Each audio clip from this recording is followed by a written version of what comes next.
Bro, ente percaya nggak kalau pesugihan bisa bikin enak makanan? Oh iya, gua penasaran pengen Kan tanya. katanya ada tuh, misalnya soto ini ada pesugihannya, bikin enak. Bentar. Percaya nggak? Saya nggak tahu pesugihan itu apa ya? Pesugihan tuh katanya Apa ya bahasa ininya ya? ngecit makanan. Nggak Jadi, gitu dong cara restorannya jelasinnya. ada kuntilanaknya, katanya ada pocongnya. Nggak, Pakai setan gitu. ya, they use dia pakai magic di restorannya supaya jadi lebih enak masakannya. Micin. Bukan. Ya magic bener juga. Jin, ente nggak percaya jin apa gimana? Jin. Apa sih pesugihan? Dia Jin susah, nggak percaya juga. dia susah pak ngejelasinnya karena nggak pernah referensinya nggak ada. Ya. Susah nih, makanya masuk agama Loh, saya oke. dulu. Ya apa tadi? Katanya tuh ada jin ya katanya. Liurnya itu bisa bikin masakannya lebih enak. Liur. Liur pocong. Enggak, liur apa dulu? Susah kan lo ngejelasin? Gue ya, bingung kan? apa sih? Susah. Dia nggak ngerti pesugihan, Slim. Loh, pesugihan itu apa? Jimat. Ya, Ya, semacam jimat semacam yang ditaruh di jimat. restoran. Lucky charm gitu? Iya, Oke, semacam oke. jimat ditaruh di restoran supaya jadi lebih laku. Nah, Katanya gitu. Katanya itu membuat yang makan tuh ngerasa lebih enak. Alah gitu aja Nora. Itu kalian kalau misalnya pergi ke restoran-restoran Cina gitu kan ada kayak pendoanya. Iya kan ada kayak dupa-dupanya. Nggak pernah, Pak. Wah, Iya. Pernah kan? saya kalau ke restoran Cina saya tutup. Wih, nggak berantem tuh. Biasanya kalau bisnis bareng berantem. Paling kalau kita berantem tuh ya harus ada yang ngalah salah satunya sih. Yang ngalah bisa siapa? Iya. Waduh. Siapa? Habis ini di bawah komennya dapet cowok kayak gini lagi di mana ya? Oke, Adi deh. Tapi kan aku pengen ngulik gimana sih kalian tuh dapetin barang-barang thrift shopnya? Jadi kita nge-thrift kan kalau di Bandung ada nih di pasarnya gitu. Kita setiap pagi ya suka ke pasar cari barang dan kita sistemnya nyortir satu-satu gitu dari toko ini kita ambil berapa piece kayak gitu. Jadi kita tuh masih cari supplier satu orang gitu. Jadi ya kita cari harga yang termurah, kita bungkus, terus kita jual-jualin lagi. Oke, ada nggak yang nggak laku? Ada. Pasti sih. ada karena kita sistemnya stok barang.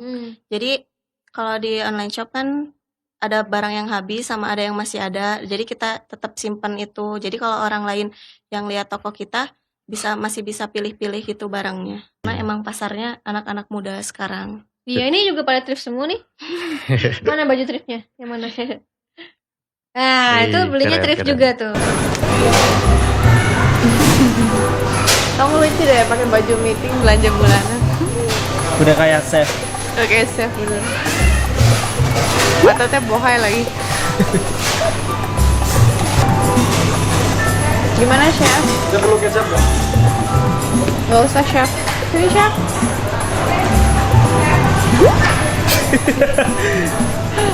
Sahabat Ais, sebenarnya ternyata bukan belanja bulanan. Lebih tepatnya kita belanja pindahan. Aku anak tunggal, dan aku anak tunggal, punya orang tua 2, karyawan, alhamdulillah masih utuh, karyawan bank semua. Kalau aku pengen jadi kaya raya, aku masih money oriented, aku nggak bisa mengandalkan dokter, aku harus cari pekerjaan lain. Ketika aku pengen jadi shopkeeper, itu berbenturan sama kuliah.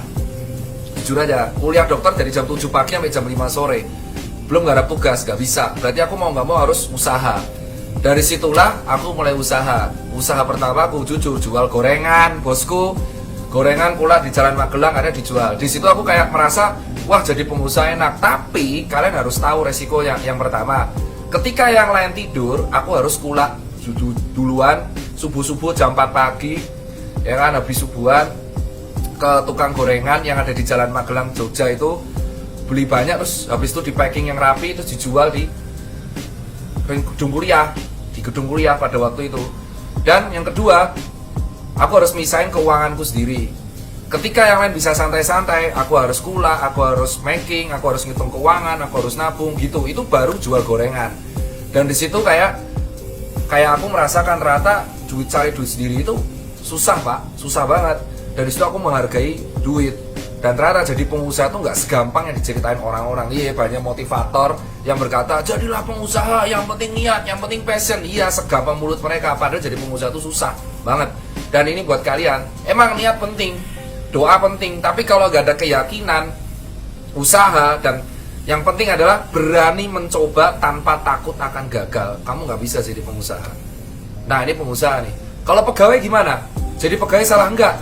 Sebuah opportunity untuk menggabungkan dua sinergi antara kreativitas Wirda di Wake Up Makeup Kosmetik dan Mustika Putri. Ya, tentunya mungkin belum banyak yang tahu, tetapi Mustika Putri sini sudah berdiri lebih dari. Aku tuh awalnya sangat excited dengan kolaborasi ini karena memang pertama itu impian. Yes, impianku. Jadi aku ini orangnya gini, kalau misalkan selama ini kita jadi pemakai, kenapa nggak jadi pembuat?